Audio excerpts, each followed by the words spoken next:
Excited about yet another feature we've just released in Elvity, packaged industry schema templates.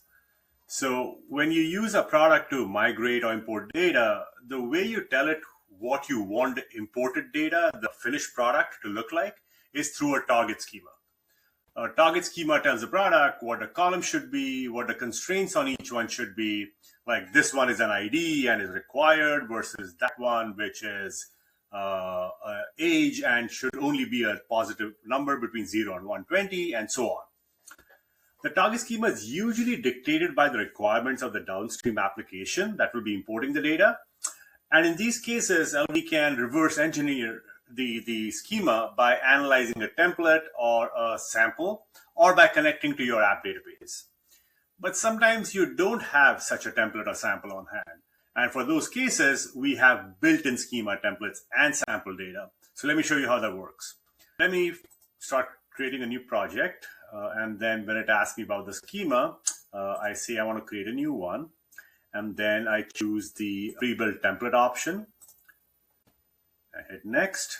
Okay, here we go. So here are all the templates. There's a few different ones belonging to different verticals, different industries. Let me pick the employee census one for now. And I hit next. And these are the columns or fields that it comes pre-packaged with. I can change them, tweak them, add, remove, modify.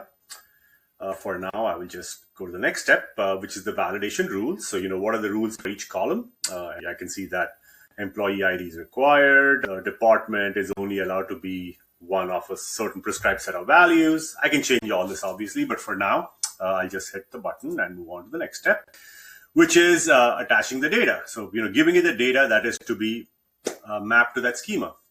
Now, I can give it the data if I have data on hand, or I can import data through one of the many dozens of connectors that we have. But now you can also just use one of the sample files that we have, sample data sets, because maybe you're just evaluating the tool or learning how it works. And so for that, you click on sample files, and it gives me a sample file to work with. Add it to the project, and off we go.